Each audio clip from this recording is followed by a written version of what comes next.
All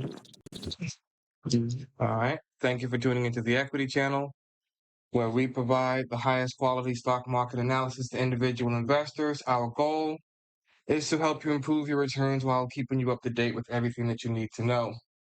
What helps investors beat the market is information and knowledge of how to use it, and we'll provide you with both. Before we get started, be sure that you subscribe and turn on your notifications because every time we drop a new episode, money is made. All right. Now, if you happen to be on Clubhouse right now and this is your first time joining us, there is a link at the top of the room. If you click on that link and you hit watch us on Twitch, all right, you will be able to come on over here to see the entire presentation that I will be giving. Okay. Um, Tonight's topic is what creates a positive outlook. In other words, like what really allows us to say that we believe a stock will perform well over a certain time period? What allows us to say that we see a positive outlook for a company overall? So in our last session, we highlighted what makes a stock a strong buy. In this session, I'll be making the case that a strong buy is not an intuitive guess or an analyst hype. And it's a mathematically proven grade earned only by businesses of the absolute highest operational and balance sheet quality. And you start to understand that more as we dig into the performance outlook. I think tonight's class is going to really just shift things for those that have been around a while. I think you guys are gonna have some light bulb moments tonight because you start to realize what a lot of this stuff really means. All right. So let's get started. You gotta look beyond the noise, all right? So no matter how deep you get into research or how much noise exists around the stock, all right, it really all boils down to positioning. Right? Are you willing to invest and how much are you willing to invest? All right. And so we have to focus on risk management more than anything as investors and especially as value investors because we always propose that we're buying something that's quote unquote cheap. Right? We're always proposing that we're buying something that the rest of the market doesn't see the value, right? I promise you that the Bitcoin in the background is not a it's not a subliminal message. Um, so as we want to shift our efforts away from guessing the direction that something's going to go towards managing the exposure, right? Um, we have a structural way of doing that. From a behavioral perspective, right? Sizing matches conviction, right? And it prevents you from, like just panic selling when things start to happen because all of your allocations are built and based on certain premises, right? Um, so you will only have concentration in elite investments when you focus on this from this perspective, this performance outlook perspective, right? So a stock can be essentially a strong buy, but at the same time, you'll be able to look beyond that buy rating to see what's really underneath the hood, what's really, right? What's really just holding that company up, right? Now, um, the 90% threshold, and I think when I was putting together my notes, I wish I would have put these notes together a little bit better on this part, but let me break it down like this, right? Um,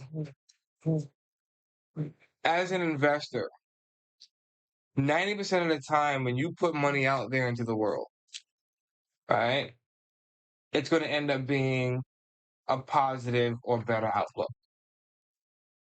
right? Every once in a while, you decide to take a risk. You say, you know what, I know this one is a hold right now. I know this one is a neutral right now, but I see some things in the future for this company. So every once in a while, you take a risk. That's fine. There's nothing wrong with taking the occasional risk as an investor, and I would argue that if we don't take the occasional risk, that we're doing ourselves a disservice, because the market is here and it's built and designed to give you the right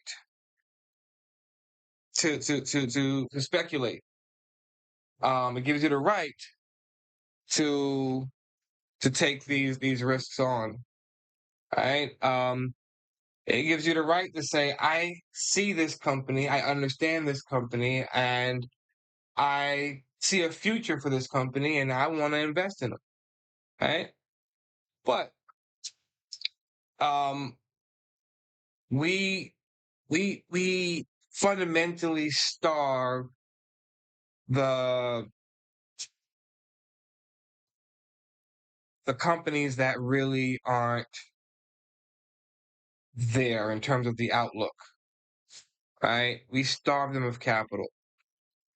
And I'm not just talking about us, as in, when I say we, I don't mean just the people here present or the people that operate on our system. I'm talking about the market in general, right? We starve weaker companies of capital.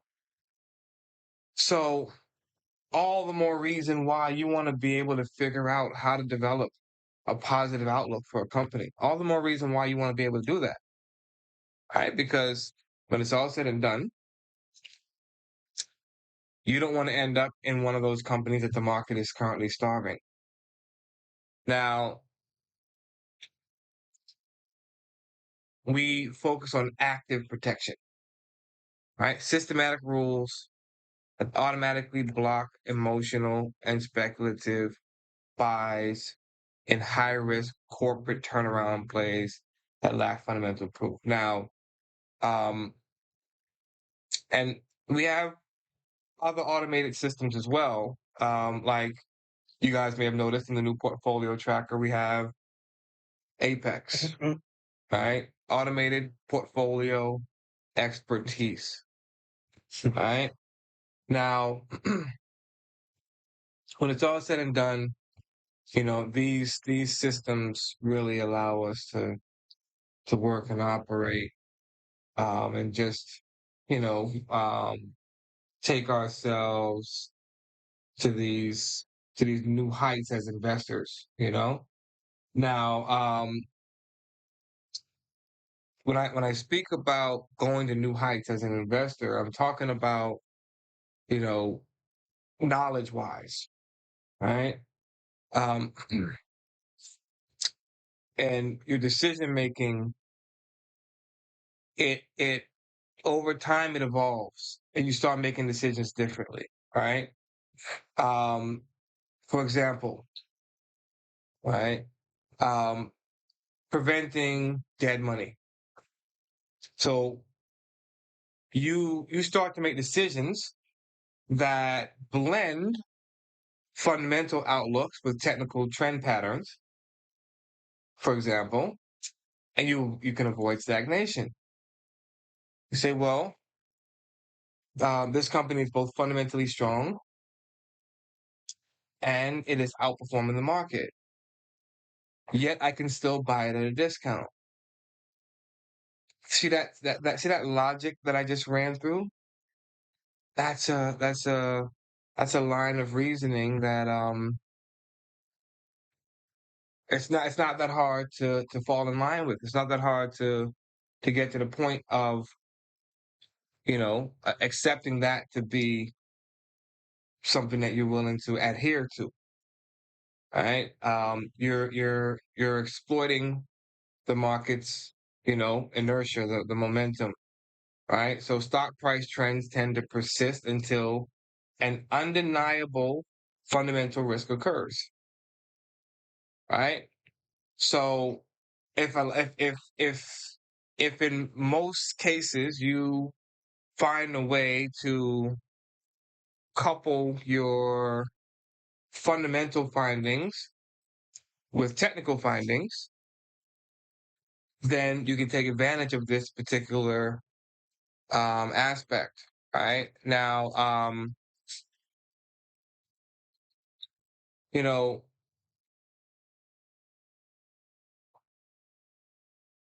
institutions also like to align their capital um, with these larger buying cycles as well, and they play out over several weeks, sometimes several months. Right, so and I think a lot of you guys have experienced this in some of the investments that we've been involved in, where you make that investment, or even if we didn't get to make the investment because maybe we saw the company but we couldn't quite get there. Um, it just starts this multi-week cycle of taking legs higher and higher in the market, right? Um, so these are the types of things that we're trying to get involved in, and every investment you make is not going to take this route, but um, in many cases, in many cases, you know, well, most cases, I would actually say, because we've recently looked at our numbers, and 74% of the investment that we've made has experienced this type of you know um, institutional activity or flow towards these particular investments. Right now, you also get to eliminate the value trap.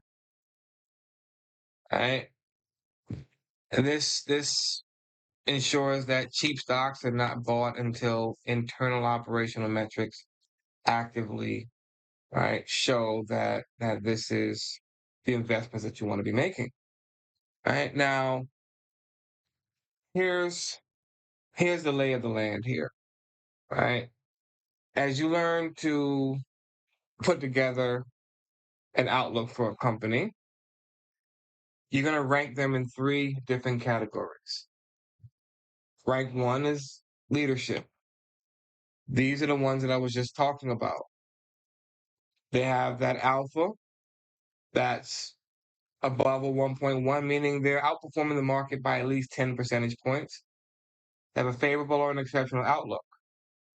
We give these guys the maximum amount of money that we can possibly give. So let's say, for example, I have I don't know, $100,000, and I want to take, let's say, 80% of that, and I want to invest it. Well, the first thing I do is I decide how many companies I want to invest in. Right? Let's break this down. I decide how many companies I want to invest in. In my particular case, I am invested in 50 companies in total. That puts about $1,600 maximum for each company if I wanted to make that investment. You see? $1,600 maximum. So any company that I find that meets this criteria here, right, at a rank one, they will get the full $1,600. And then here's what you do, right? As the outlook changes, as the outlook changes, so does your investment ideas. So the outlook. So for the record, the outlook can't get any better than rank one.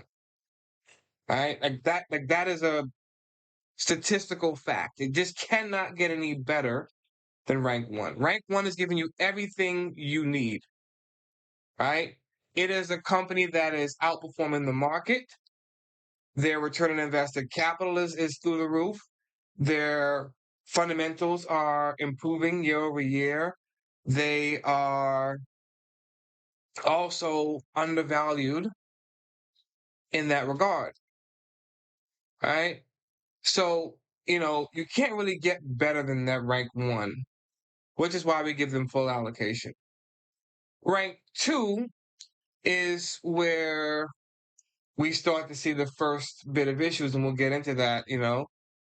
But your change in your outlook creates a change in the idea around how long it could possibly take to see things play out.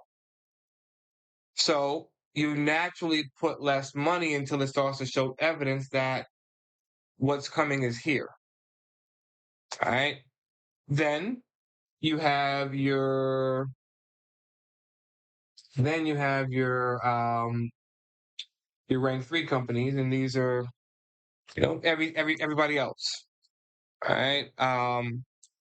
These are the guys that are gonna make up that bottom tier. Now, your rank two, you invest half of what you invested in rank one.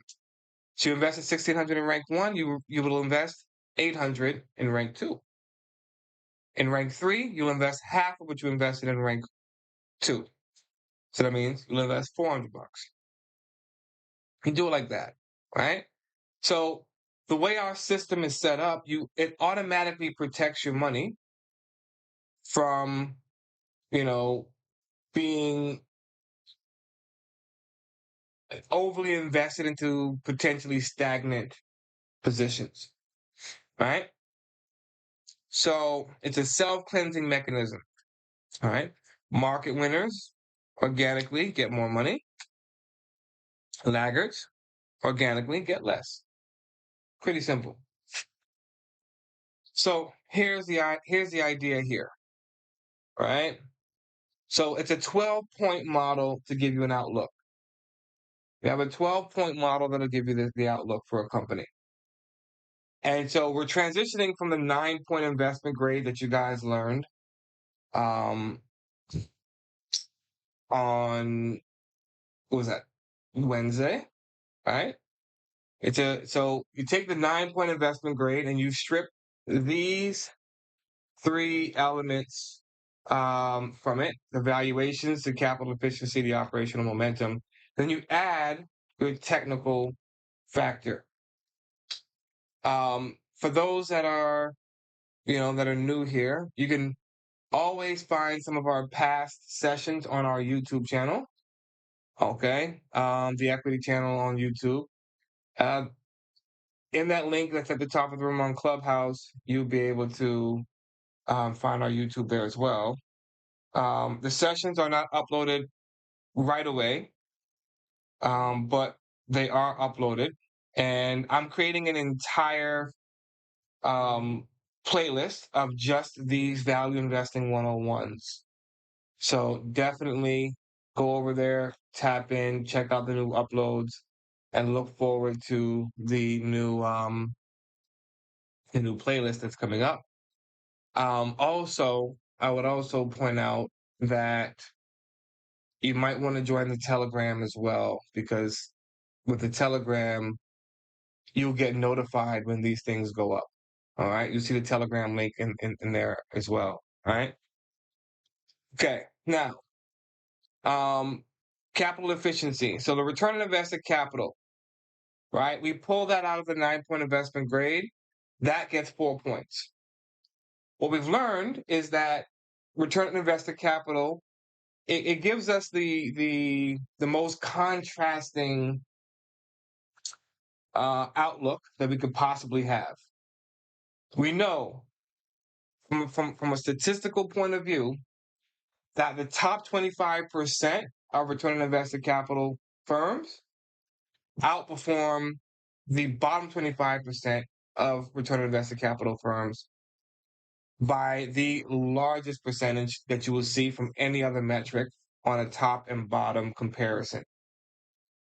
So that goes to say that return on invested capital is, in essence, a deciding factor of whether or not money will continue to go towards a stock.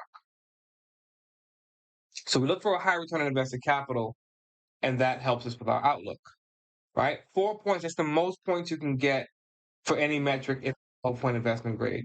Next is the F score, 3 points.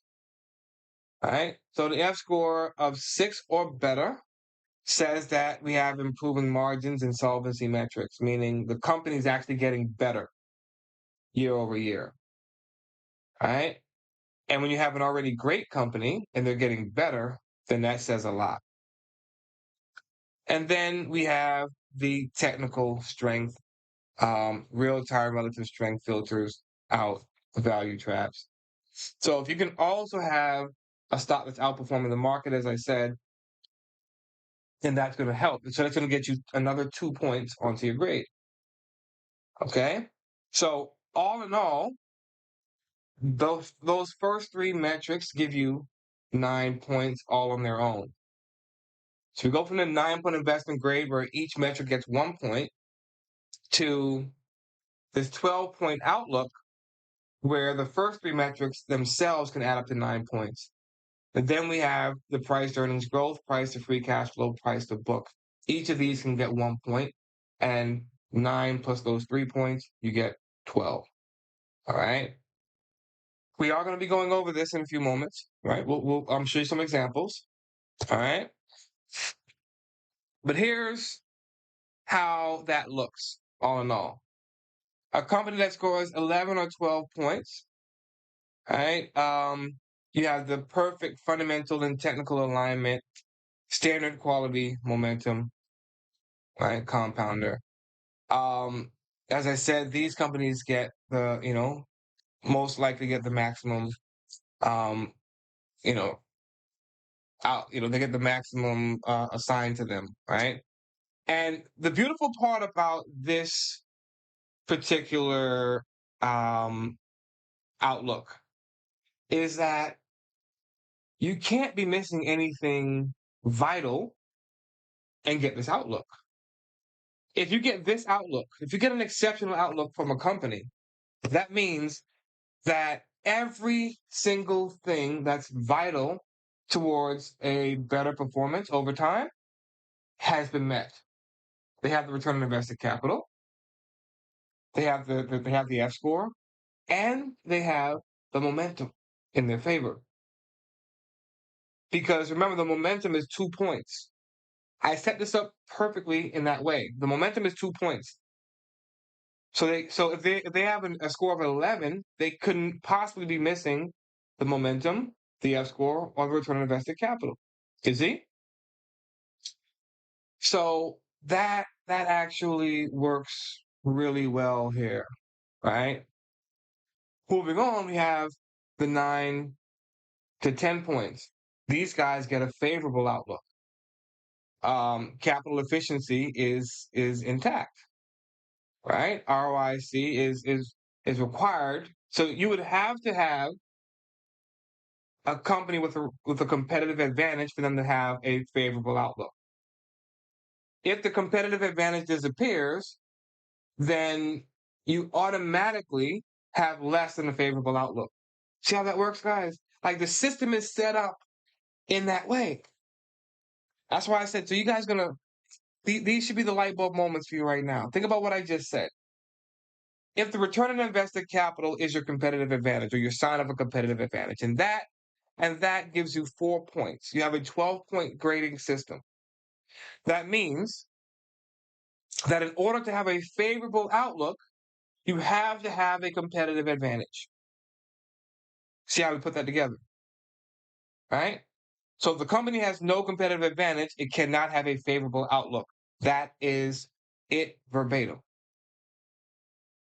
So you may have some minor near-term price deceleration or some valuation issues that are going on with these favorable companies, but you still have a competitive advantage, and that is something that you can hang your hat on. All right. Now, the positive outlook, 7 to 8 points here. Okay. These companies, they give you your first warning sign. All right. Um, you could have a company that, let's say, that's not improving year over year and maybe is not outperforming the market, right? You could have a company that's improving year over year, but you know, the market's not rewarding them for that, and they may still be a little overvalued when it's all said and done. Right. So you start to see these combination of things that can play out when you have a positive outlook. Now you have to look at those combination of things to determine whether or not you still have a positive outlook in general for yourself. Right. So the positive outlook is the first point where you can start to put some questions on things. All right. Now, a score of a 5 and a 6 is where you get your neutral outlook. Anything below a 5 is a structural sell rating. Too many things are wrong at that point. Okay. You cannot score a 5 and still have a competitive advantage and all those things going on. Okay. It's mathematically impossible to say a company has a competitive advantage, right? And and everything's fine, but they only scored 5 points, right? So that would mean that they got the return on invested capital, which shows they have a competitive advantage, and maybe one valuation metric. Let's say the price free cash flow is good, but everything else is horrendous. Right? You can see how that doesn't you see how that doesn't bode very well, right? For a company there. All right. Now, let's keep going here. So let's talk about how this puts it all together for us now. All right. So if you look at what you just saw, all right, we completely filter out all the risks. All right. So cheap stocks are audited for top line growth. Um, fast growth is audited for underlying cash conversion. And then your massive earnings are cross-checked for absolute debt solvency, and it's eliminating accounting anomalies entirely. So you have this quality and price symmetry that's going on. All right. Um, a maximum investment grade, it serves as your evidence that a company is generating all the cash you need, that they have these lower debt burdens, that they're maintaining upward technical momentum, and they're trading below intrinsic value more than likely in these particular cases. All right.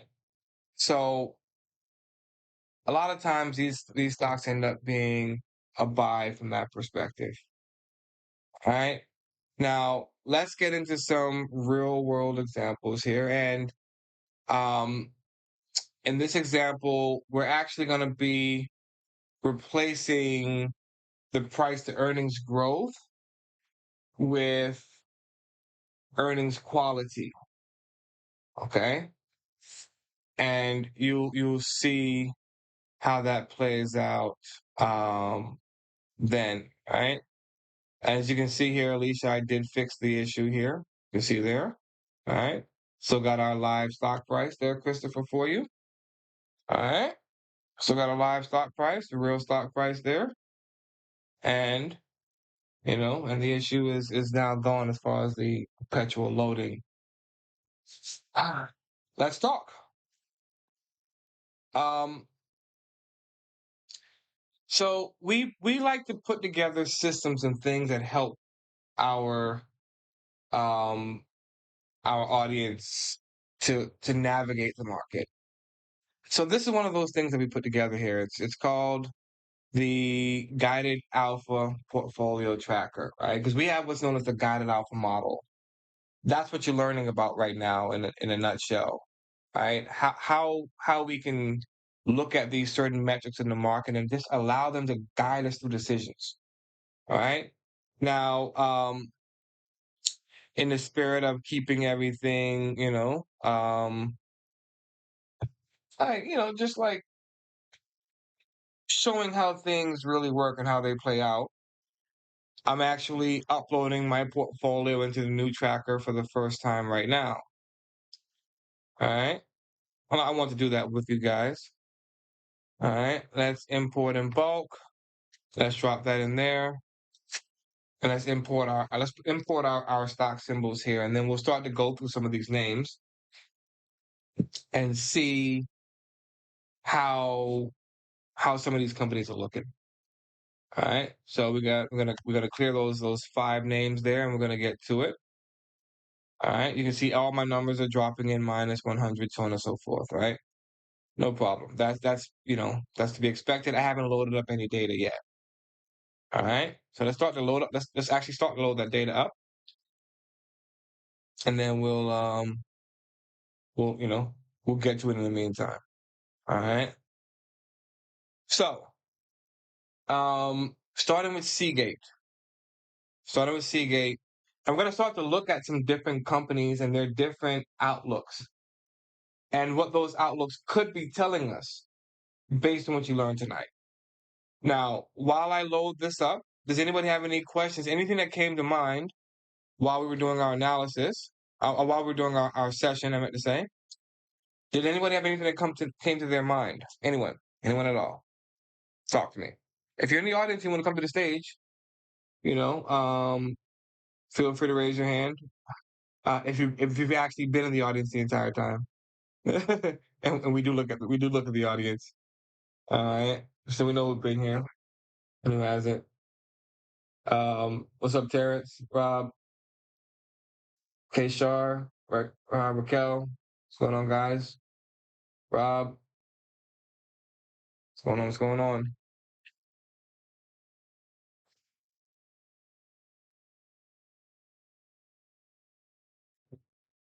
All right. So here's Seagate. Seagate has a buy with a favorable outlook. Okay. Now, what did I mention to you guys here? I said that in order to have a favorable outlook, you have to have a return on invested capital. This system was literally built in that way to ensure that if we say something is a favorable outlook, it has to have a competitive advantage. Right? Like you can't go around saying something has a favorable outlook, but there's no advantage to it. There's no edge. Right? So, keep that in mind. Now, the F score is a 7. Return on invested capital is a 54.2. Your price to book and your price to free cash flow, there's your issue. But your quality of earnings is a 1.01. What does that mean? That means that you earn $1.01 in cash for every dollar you told me you made in earnings, which means that every penny they told you they were making, they told you no lies. That's what that means. Talk to me, Cecily. Is that a cash cow? Um, it's the sign of a cash cow. It's the making of a cash cow. Okay. Right. But you see the price free cash flow here. It's kind of hard to call a company a cash cow if you got to pay so much for the cash. Make sense? If it does. Right? If I'm going to call you a cash cow, that means you got to be giving me the cash. Right? I'm just saying, you know, not that I'm looking for Seagate to be a sugar daddy or nothing like that. I'm just saying, though, you know, never mind. I was gonna say, you heard what young Miami said, Cecily. She said, spend that. But never mind. You know that song. You know that song. Or do you? His proceed. All right, let's keep going. Christopher, talk to me. I have a question. I believe, oh, Christopher, I'm sorry. Yeah, go ahead, Christopher. One second, Alicia. Yeah, I think it's gonna put that quality of earnings per share. You're seeing that number there, that 1.01 is ratio of the earnings to Free cash. cash. Free cash flow, yes. Or the cash from your earnings? Yes, sir. Okay. All right. Thank you. Right. So basically, it takes your free cash flow per share and it compares it to your earnings per share. So remember, a company can say, "Will we have $100 in earnings?" Right? Per share, I'm saying $100 in earnings per Right. share. But Right. at the end of the quarter, they wouldn't have booked any of that, which means that they booked those earnings way ahead of time. We don't know when they're coming. Right? Right. Brilliant. Right. So No, I get it. yeah, yeah, I definitely got it. definitely. Okay, cool. Alicia, what about you? I'm just talking and so I'm mute. Cash cow, the comment that Cecily said, I think it threw me a little bit. Help me understand that. Okay. So a cash cow is a company that generates a considerable amount of cash, and investors can, really access that cash at a reasonable rate. You know, most people just think about they generate a lot of cash. I add the reasonable rate to it because, I mean, nothing is a cash cow if you can't touch the cash. Just kind of point blank period. Does that make sense to you? Like if Yeah. Okay. if your car, right, made you a lot of money, but you spent most of that money on gas, would you still call your car a cash cow? No, No, absolutely not. right? But let's say you only spent 20% of that on gas and everything else came right into your pocket. Now it makes more sense that it's a cash cow, right? Because you can physically touch the cash that's coming in. Right? That's how we look Yes. at cash cows. Like I want to be able to touch that cash, period. All right. Um by the way, I see Raquel and April caught on to my young Miami joke. I'm watching y'all. I'm watching y'all when I said spin that. I'm watching y'all. What's up, April? If you know, you know, right? If you know, you know. If they don't know, No, you know. we ain't gonna say nothing to them. That's on us. Talk to me, April. Everyone. Good evening. Okay. So I'm still learning these 12 metrics because the only way that I'm going to learn them is if I'm able to, recite them back to myself Mm-hmm. as I understand them. So at the bottom, so like the F score, the ratio, the return on investment, those are the 12 metrics that give us the favorable outlook, correct? Okay, wait. Because on your slide, even though you mentioned like this past week about the 9 points, now we got the 12 points. So is the favorable outlook totaling up the points to give it the favorable based off of the metrics below? Right. Exactly. Now, but let me point something out really quickly to you here. Okay. There are only 9 metrics. So let's start with that. There's only 9 metrics. So the 9-point investment grade, those 9 points in that grade, those are the only 9 metrics. What we did, April, was we took those 9 metrics, and what we did, we put weight on 1, 2, 3, 4, 5 of those metrics. Okay, so the other ones are irrelevant in the performance outlook. They only provide us. They're only here for the investment grade. Okay. You color code those? Can I color code them? My OCD will not allow me to do that. Okay. Okay, but it is the F score, the return on invested capital, the price to book, the free cash flow, price to free cash flow, and the earnings quality. Those 5 right there. All right. And then all we did was we added relative strength to it. We added alpha to it. Right? We added momentum to it. See what I'm saying? So, by the way, wait, April, you have a copy of the book, don't you? Uh, Not yet. no, I didn't get it. I'll get it tonight, but I do have the Oracle and Gotcha. the. They were designed together. Okay. So those 12 points are in that book. Now I'm just right now I'm just teaching a class on it. See what I'm saying? So keep that in mind.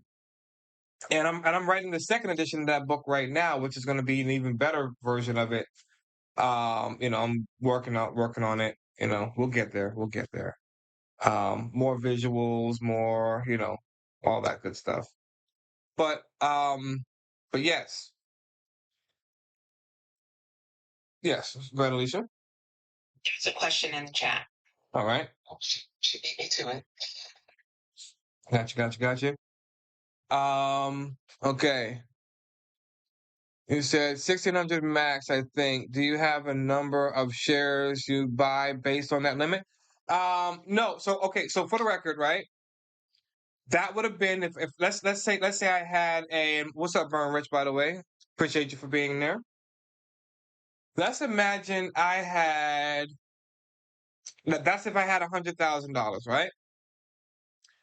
When I'm taking that investment, I'm buying in dollars. I'm not buying in shares. All right. So I just want to invest. So they allow you to invest. Oh, no problem at all. No problem at all. They allow you to invest fractional now. So nobody has to go to the market and say, I want X amount of shares anymore. You go and you say, I want $1,600 of Apple. That's what you say. Right?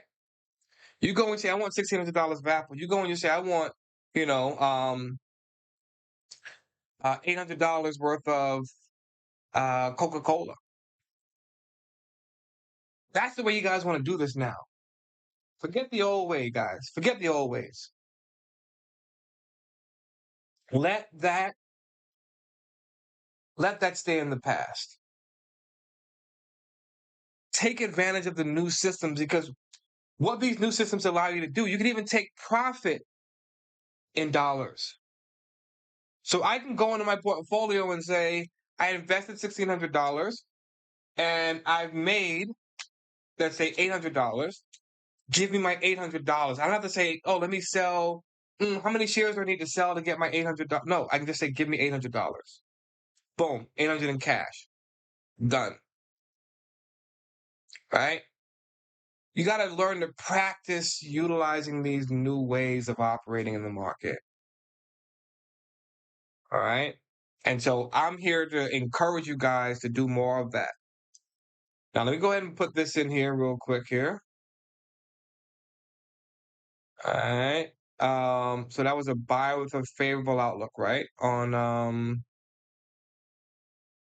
Seagate. Yes, a buy with a favorable outlook. Let's plug our next one in here real quick. And by the way, not bad, huh, Alicia? Not bad. We are GILD right now. We're moving. We're moving. We're moving. We're moving. We're moving. That's cool. So yeah, I think it'll I think it takes it looks like that when especially when you're watching it, right? They say a watch pot never boils, right? Um, so let's go FTI.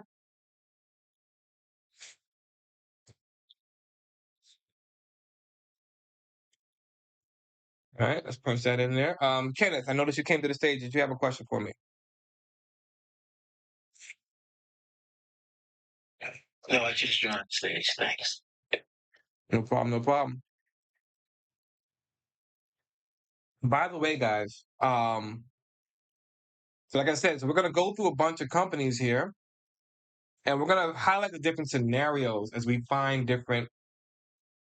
like as we find different outlooks for companies, right? What does that look like? Okay, perfect. FTI. And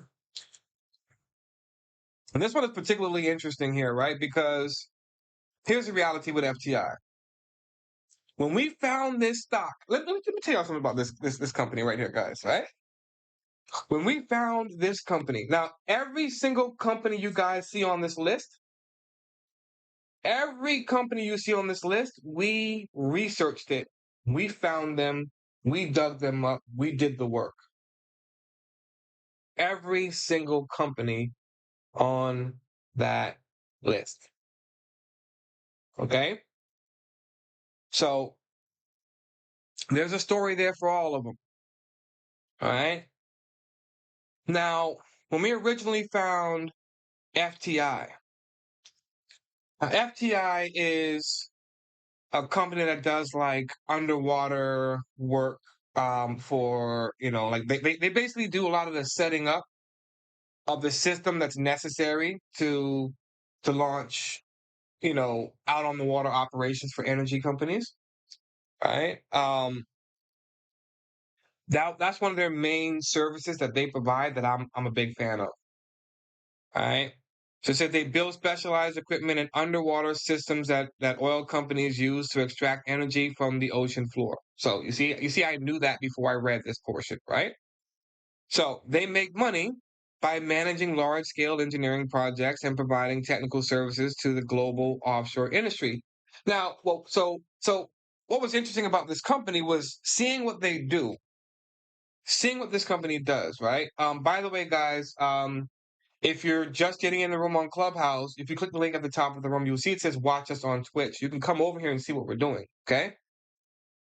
But um, so when it's all said and done, right? This particular company, when I saw what they did, I was like, you know what? It is kind of a little difficult to presume that these energy companies could do this for themselves, and that's like something like great to be able to say, right? Because you can't say that for most companies. That what they do, you find it really hard that their client can achieve it, right? Oh, somebody's doing your banking, right? While I love the banking industry, I would argue that you could put your money in an account and buy bonds for yourself and earn interest for yourself, and you probably earn more interest anyway, right? I would argue that you can keep your own money safe, right? Uh, so on and so forth. You get the point I'm making, right? We look for security, with a minimal return on it. That's pretty much what we look for out of a bank. And then we look for services like credit and those types of things as well. Which, by the way, you can after you've built that portfolio for yourself, you can go to the bank and say, "Hey, here's my portfolio. Loan me some money based on what I've built." So you still get the same credit anyway. Never mind. But let's move on from that part. The point is, there are some services out there that the client can actually do for themselves. FTI showed me something that I believe that their client could not do. And their clients are the biggest oil companies in the world. Right? So that said a lot. But what about the fundamental side? What about the quantitative side? Well, here we are. They have an exceptional outlook. What does that say to us? That says that they have to have a competitive advantage. You see? And did I not just describe what their competitive advantage is? I did. Right? So, in order to have an exceptional outlook, the company has to have a competitive advantage. Pay close attention, guys. Now, Abel, I'm going to keep going over these 5 things. Okay, I'm going to keep going over them over and over and over and over again. All right, but definitely grab your copy of that book. All right, and for those that want a copy as well, it's in the link at the top. You'll see it says the Playbook for Stock Investing. All right, Got it. excellent. That spreadsheet. I mean, Yeah, this you have this already, yeah. right? I don't have to. Right. So what you realize is that there's an entire section on the book for the performance outlook. Okay. There's an entire section in there. And you're gonna find some tables in there that are gonna really help you out, right? Especially the table for, for the actual, you see this portion right here up top where it says implied PVNG multiple 3.28 right there. There's actually a table in there to help you understand this table. Okay. Yeah. Thank you. Yeah, it's going to be amazing. That's actually my favorite part of the whole book, believe it or not. I know, guys. I know. I picked the weakest part of the book, right? No, that's my favorite part of the book. I love that part of the book where, I can go in and just kind of look at that table and say, like, pretty much, here's how I should view that particular valuation for the company. And you do it based on the growth down here. You see the growth forecast? You do it based on this. So you take the growth forecast and the PVNG multiple right here, and you put those together, and it'll tell you exactly what you should be looking forward to. Now, either way, so your F score of an 8, right? Your ROIC of 30.83, your quality of earnings of a 1.3, your price to free cash flow 19.08, and your relative strength of a 3.99. That's where your 11 points comes from. You see right here, it'll tell you right here you get 11 points right here. Okay, that's where your 11 points comes from. And the 1 point you're missing is the price to book. The price to book is a little too high. All right. But what does this tell us? This tells us we have a competitive advantage, and in the grand scheme of things, um, if I was to buy the company today, it's not going to be the worst purchase in the world. You can see we are trading below street value at this point, but all in all, I would prefer to get the stock around $45.62 per share. All right, this is my ultimate preference. If I didn't own the stock already, I could see myself buying it below street value, and that's fine. I'll deal with the potential for drawdown in the future. I believe that this stock is really up there a lot because of what happened, with the war and everything like that. All right, let's plug this in. So buy exceptional outlook. We go over here. All right, a buy with an exceptional outlook, and you can see now we have 2 rank ones right out the gate. All right. Let's do one more company. Let's do Southern Copper real quick. And then I'm gonna go down to the bottom of the list and take a look and see if we can find some other companies there. All right. A second. This is what happened when you have to use Gemini, Cecily. I'm not Gemini, Chrome. This is what happens. Firefox don't do none of that. None of it. Southern Copper, yes.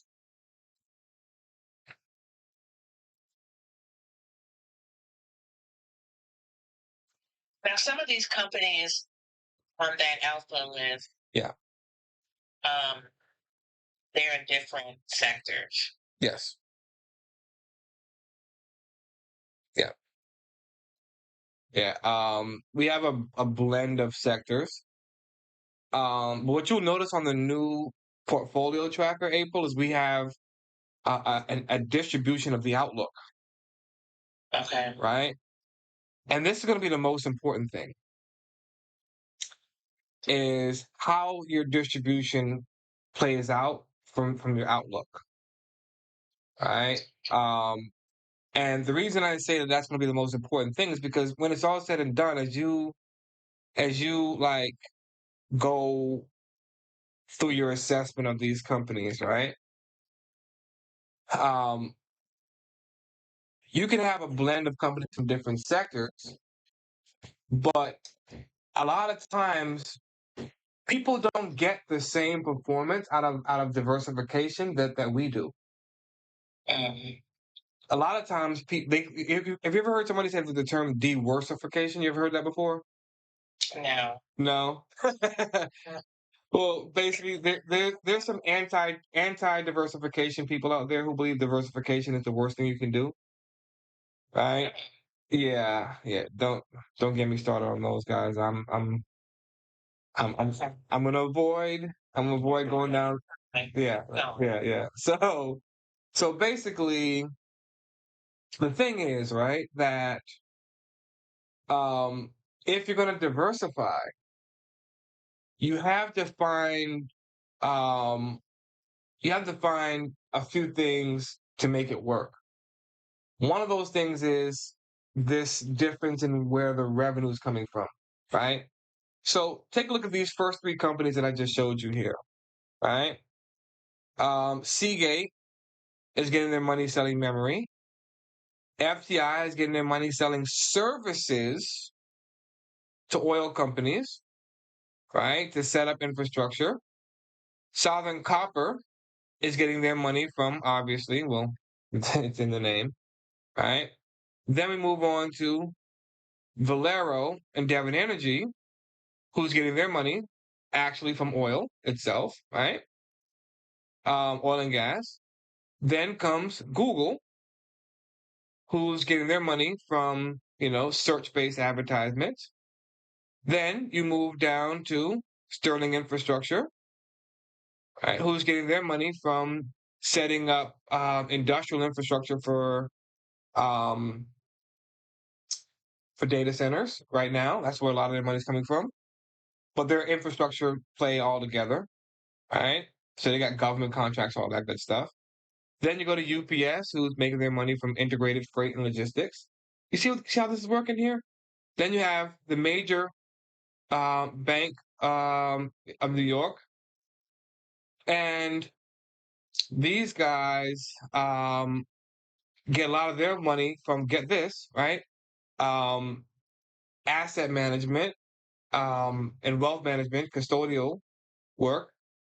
But then you boil it down to a regional bank after you look at this major bank. So we go from a major bank down to a regional bank. Come down, you get Dell hardware, right? Computer hardware. Okay? Not to be confused with Seagate. They both in computer hardware, but Seagate's selling memory. Dell is selling, actual hardware, right? Then you move on down to Merck. You see how this is going now? Can you see the distribution here of where all the different revenue streams is coming from? Does that make sense, April? Yes, yeah, that makes sense. Right? The only reason why I was asking, and then why you were elaborating on it, because sometimes I look at this from an economic development lens, Mm-hmm. Mm-hmm. and then I think about where at in the supply chain process is is a company sometimes, or where the process is, because one takes one before the other can be fully executed. And well, and what I'm looking at from economic lens, it's like development exactly. I mean, yeah, I get what you're saying about the diversification and how you explained it. Yeah, no, I mean what you just said. I like to do that as well. In fact, industrial distribution is one of my favorite industries. Mhm. I love industrial distribution. Actually, I spent about 7 months just doing nothing but studying industrial distribution. Um, the amount of money that has to flow through there. I mean, do you run a company at all that doesn't require industrial distribution to at some stage, right? Even if it's not directly connected to you, it's connected to somebody that you're connected to. So that was one of the most amazing uh, like few months of research that I've ever done. AIT, we had AIT. It's an industrial distribution company, one of the best investments we ever made. We don't own them anymore, but I would love to get them back someday. We'll see. We will see. And we're almost done now.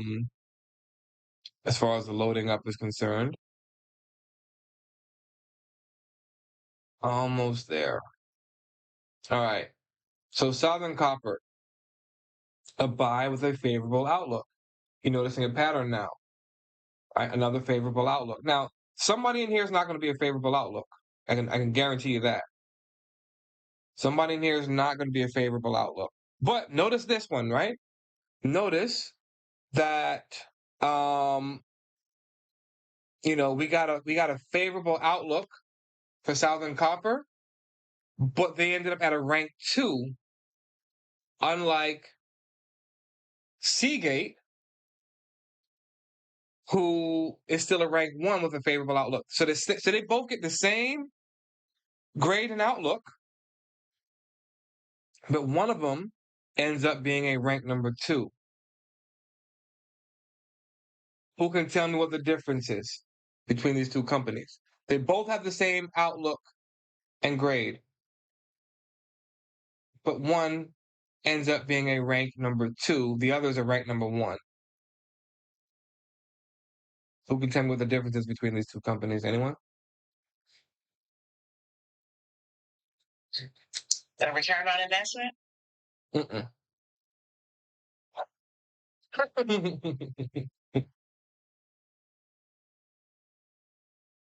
Terrence? What about you, sir? Free cash flow. No. Oh, no, no, no, no. Okay. There's only two things. No, all right, let me break this down for you guys. Okay. We have those 5 components from the investment grade at plus relative strength. So that's 6 components to the performance outlook, right?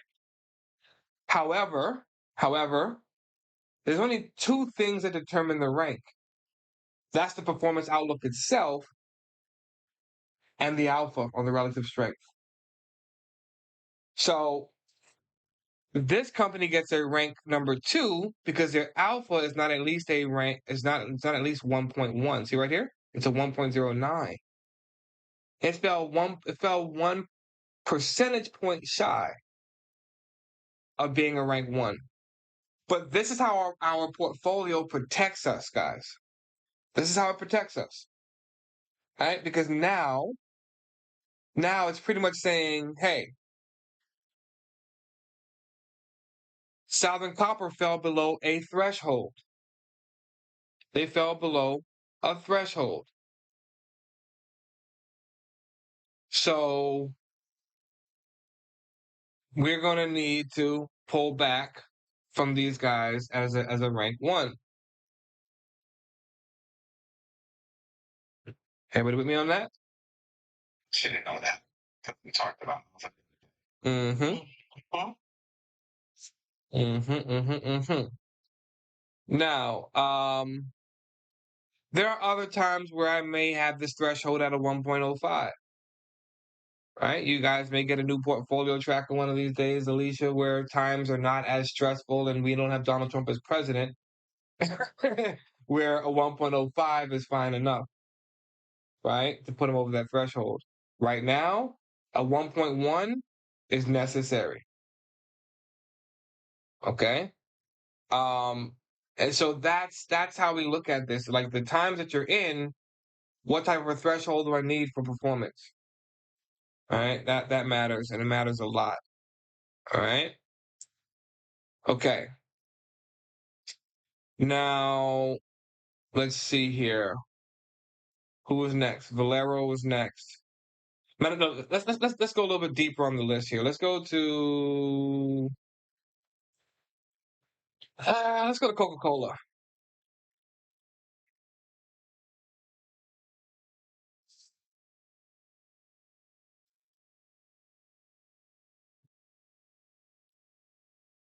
Oh, really? I will say it again. Firefox wouldn't have these issues.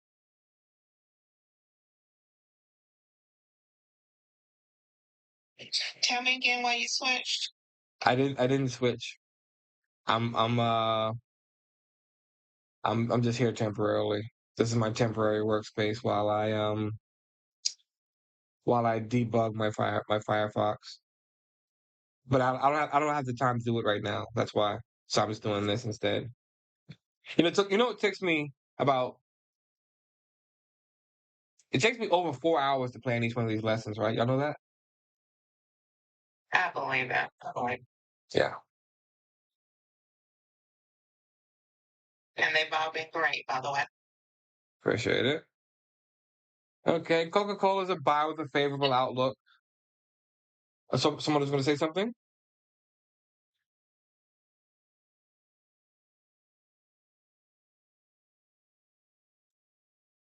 So Coca-Cola is a buy with a favorable outlook. However, so you notice they bump up to a number two. They bump up to a number two, but they don't have the performance that we're looking for. Okay, so they stay ranked number two. All right, they're going to stay ranked number two because they don't have the performance that we're looking for. Let's dig a little bit deeper. Let's see what we can find. Let's see what we can find. Let's go with. Let's go all the way down here. Let's go with IBM. Let's see if IBM is having some. I'm trying to find somebody with issues in the portfolio. Let's go to IBM real quick here. I think we got rid of all the issues, huh? We got rid of all the issues.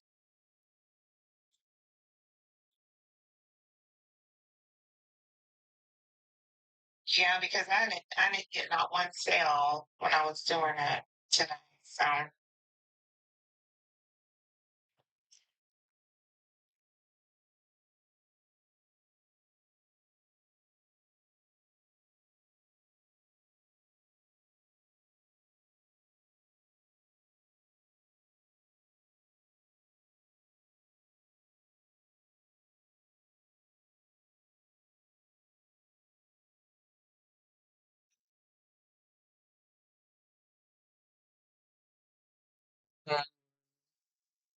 IBM. Okay, there we go. We got a neutral outlook. We have a neutral outlook. There we go. Something told me to look at IBM. All right. Now, this is perfect. This is perfect. Let me go over here and mark this down. IBM. It was a buy with a neutral, right? Where they at? Where they at? There they go. Right there. A buy with a neutral outlook. Okay. This is what I was looking for right here. So I want to show you guys the difference in how you look at these different things, right? So, okay, now watch this. So now that we finally found one that's a neutral outlook, all right? Now you can see the difference in how you identify things. Like, for example, what are they missing, guys? Return on invested capital. They're missing that competitive edge right now, right? We'll call it the competitive edge when we're talking about the outlook. Okay? They're missing the competitive edge right now. right? And that is something to think about. Now, for me, that puts IBM on the chopping block. Do we know that it's no longer at the competitive edge? I mean, because of the return on investment is 14.9. Yeah, well, so see how it's a zero, right? Like, say that. See how it's a zero right there? Look down right below it. You see it's a zero? Oh, okay. So that zero means that it didn't score high enough. So it's not because it's a 14.9. It's because the 14.9 itself is not high enough to match the rest of the companies in the sector. If you come down here, you'll see it's 18% is the average right now. See right here? Mm-hmm. Right. You see 18% is the current average. Right? That's a long-term average, I should say. All right. So 14.9. Now, 15% is great, April, by the way. It's great. But in tech right now, a 14.9 return on invested capital is a little light. It's a little bit light. Okay. And one of these days, April, I'm actually going to create my own scale, by the way. And I think 15% will be acceptable on my scale. You know, I'll probably put tech at 15 and start to create some kind of a scale where it maps it out. If tech is 15, then what should the other ones be? Kind of deal. You know what I mean? That kind of stuff. I like that. Yeah. So, but for now, I'm going with the long-term averages because 15% is definitely acceptable for me. Like like I've come to accept 15%.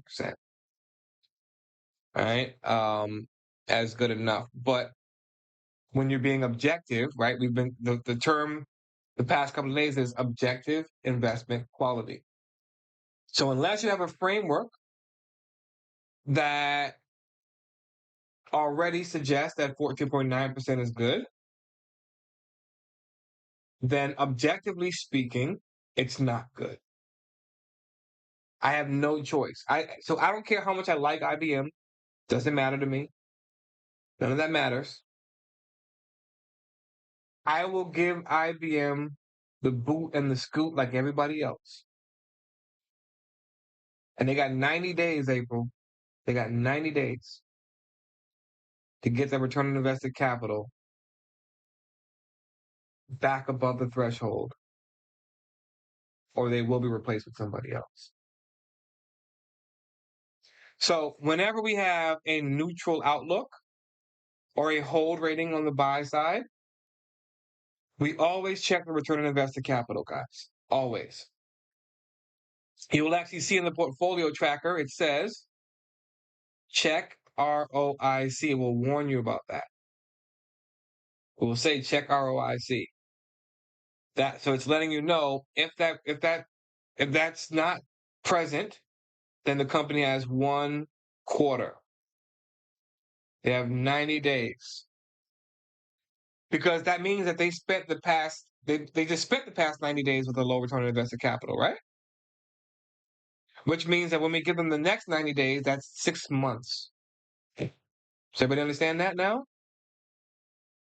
If we didn't understand it before, that should have helped you there. Like I said, if they come out with a low return on invested capital this quarter, that means they spent the past 90 days earning a low return on invested capital. Right? And then from there, we give them another 90 days to get it right, which means they had 6 months generating a low return on invested capital. And that at that point is an established trend in my opinion. Rashawn, are you going to say something?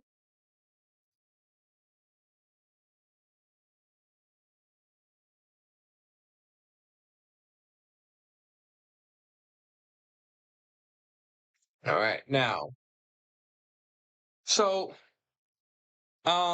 just kind of bringing it all together, right? So as you can see, the key to the outlook is the competitive edge, the fundamental growth and expansion, and the relative strength. That's the real key, right?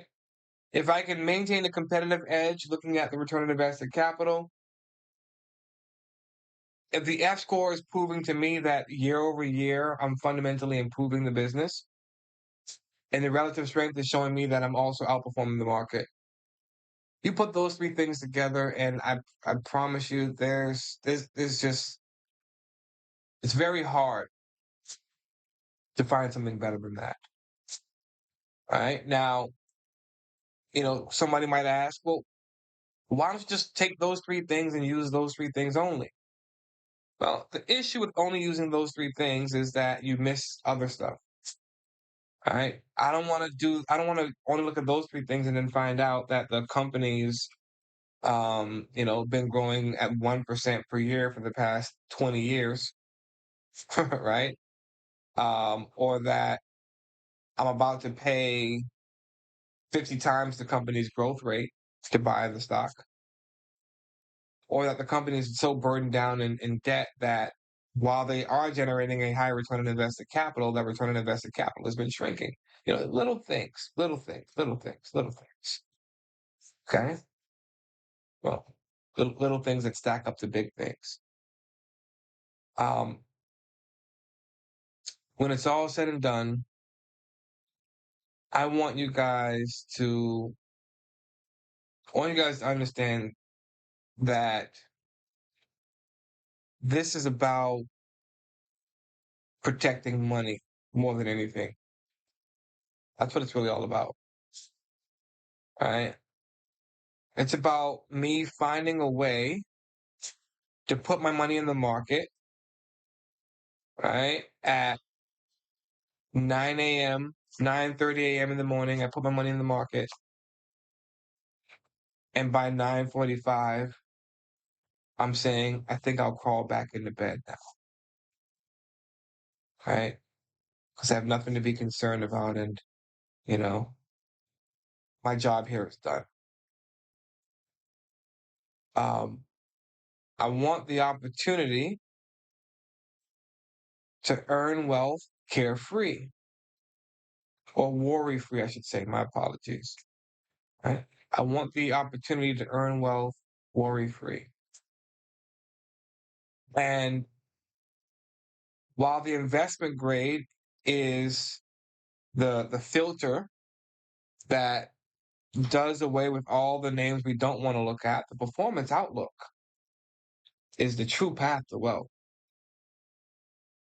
That's the true path to wealth, because those few names, those few things that it pulls out of the investment grade in order to actually weigh out and put a stack on it, those are some really important metrics to the market.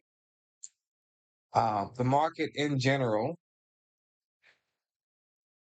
will always keep its eyes on these things.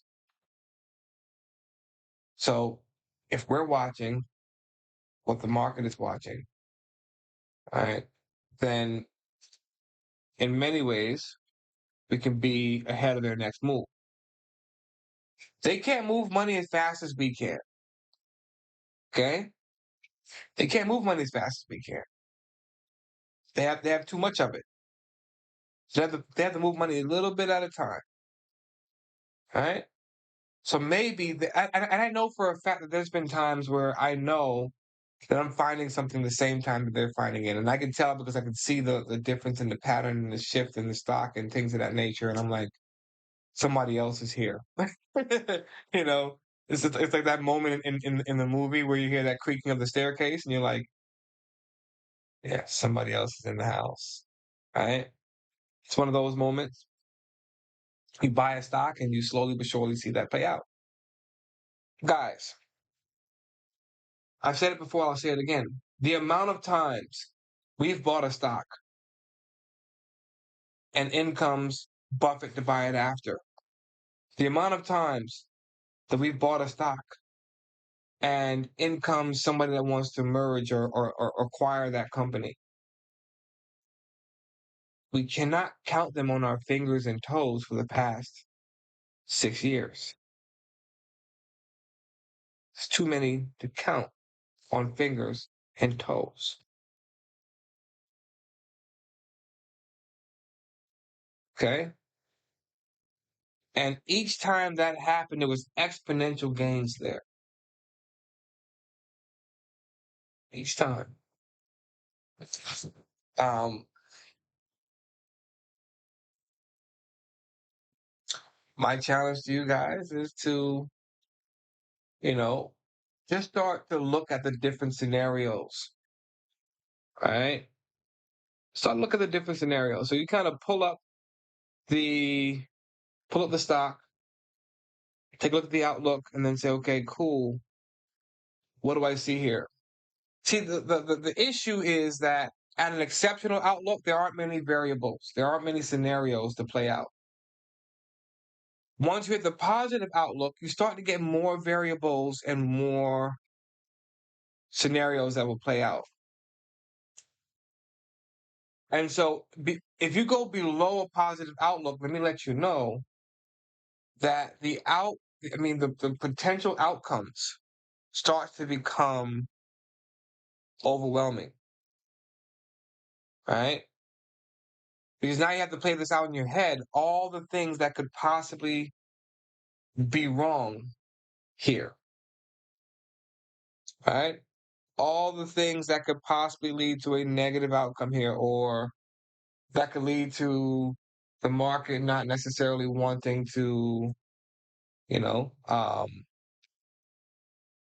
buy into this particular stock. All right. So I want you to just kind of keep that in mind as you, go throughout the next week. Do some digging, and then ask yourself about the outlook. Is what I'm saying. All right. Ask yourself about the outlook. You talk. So, Deron, Yeah. so it's gonna say exceptional, favorable, neutral, or sale. Is there gonna be? Yeah, it'll be exceptional, favorable, and positive. Those are your top. Those are your top end, right? Those are your top end. Neutral is like your absolute middle ground, and then after neutral, you have sell and strong sell. Right? And that's in the book, right? Yeah, that's in the book. Yeah. Okay. Yeah. Everything after a neutral is a sell. I mean, look at this. Neutral is a 6 out of 12. Right? Yeah. So you have to be missing a lot of things to get anything lower than a neutral. Well, if I look at it and say it's a neutral, I wouldn't even investigate it anymore. I would move on. Right, but now and check it out. That's why I said so. Now that it's a neutral, that's why IBM is in jeopardy of being kicked out of the portfolio next quarter. You see, all right? Just because they had a neutral. Once they had a neutral, I'm ready to get rid of you because there's too many scenarios that can play out with a neutral outlook. You see? Does that make sense? Mm-hmm. Correct. But when you initially looked at IBM, what did it say? I'm sure there were a positive or a favorable outlook at the time. When you initially put it in, and when was that? Like a month ago? No. That was a couple of years ago. Oh, okay. Yeah. So this is your portfolio. Yeah, this is actually my portfolio. Yep. Yeah. Okay. It's actually my portfolio, and IBM's done really well over the past couple of years. I mean, really well. Do you keep track of the dates that you, since you said years ago, like how long you had it? Do I keep track of it in that sense? Not really. Yeah, because you said you were about to sell it again. Yeah. So I guess what I'm getting to is like you said you're about to take that off of your list. So Mm-hmm. where does it go when you take it off the list when you say you might buy something again? Oh no. So IBM leaves and somebody else comes in. Oh, okay, okay. Right. So like Okay. so you notice how we do all the research all the time? We're always researching new stocks. Uh-huh.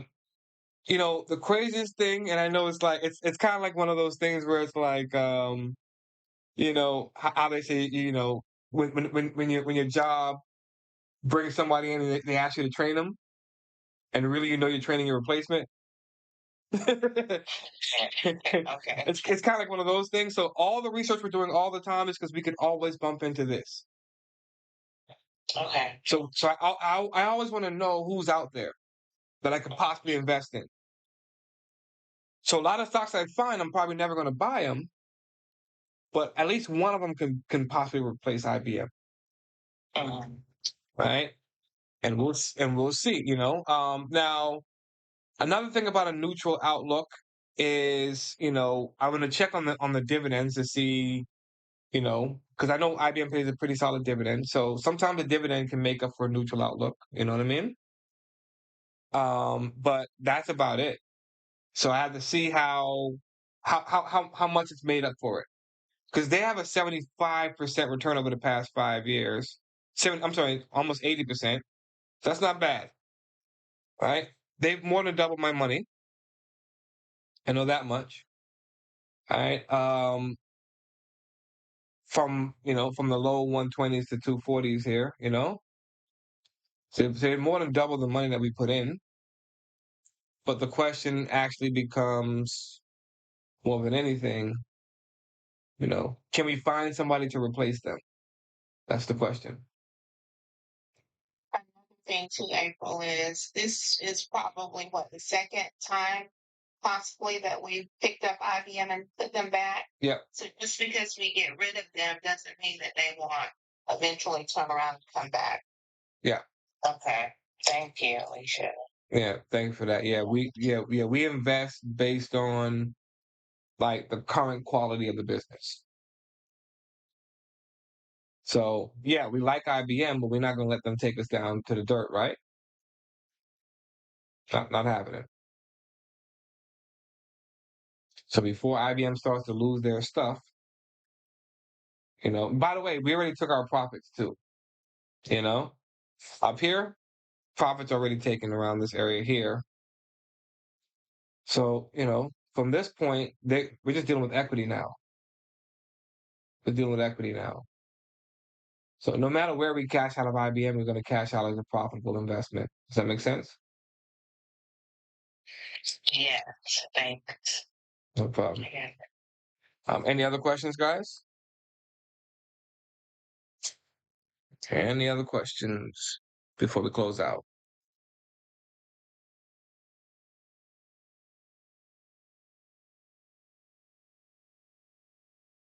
Try to chat on Twitch real quick just to make sure I'm good there. All right. So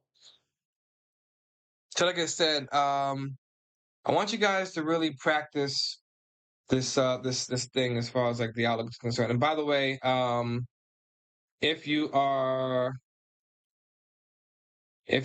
on the Twitch, let me grab this link for you guys here. 1 second here.